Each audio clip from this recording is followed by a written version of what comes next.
सूरत breaking. सूरत शहर में खाड़ीपुर मामला। खाड़ीपुर टालने के लिए जलक्रांति के प्रणेता और पद्मश्री मथुर सावानी ने मेगा प्लान बनाया। मेगा प्लान के साथ मुख्यमंत्री भूपेंद्र पटेल को पत्र लिखा गया। बारडोली से खाड़ीपुर का पानी सूरत शहर में आता है।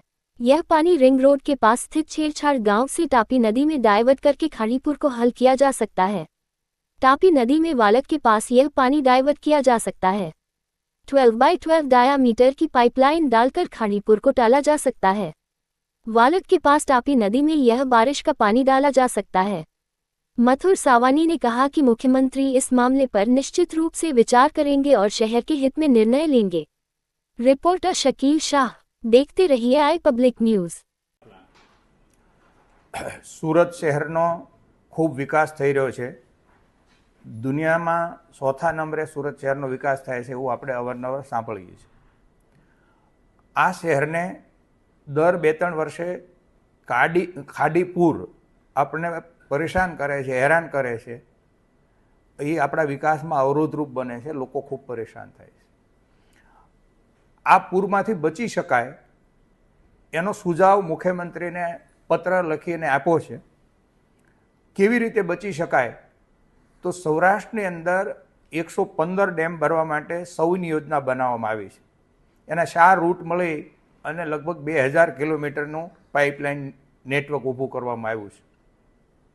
તો ફક્ત આપણે તો 7 કિલોમીટરનું પાઇપલાઇન નેટવર્ક ઊભું કરીએ એટલે આપણો જે નવો રિંગ રોડ બની રહ્યો છે એ 200 ફૂટના એરિયામાં બની રહ્યો છે।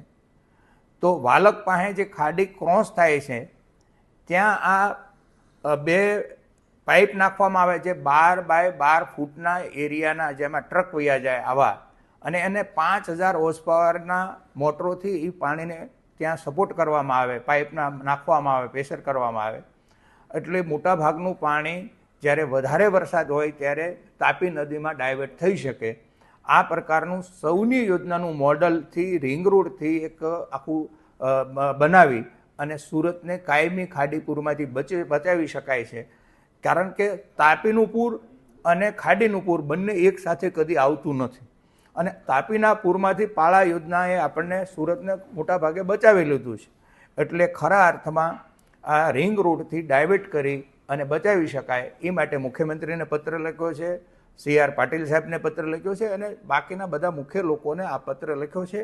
અને હું રૂબરૂ મળી અને પણ લોકોને આના માટે સમજાવવાનો પ્રયત્ન કરીશ। નુકસાન થતું હોય, કેટલી અગવડતા પડતી પૂરના કારણે તો બધા જાણો છો કે કેટલા લોકોના ઘરમાં પાણી ગરી જાય છે, કેટલા લોકોના કારખાનામાં પાણી ગરી જાય છે, અનેક પ્રકારની મુશ્કેલીઓ થાય। પૂર તો આપણે જોયું છે, તાપીનું પૂર આગળ જોયેલું છે, ખાડીનું વારંવાર જોઈએ છીએ, તો એનાથી તો બહુ નુકસાન થાય છે।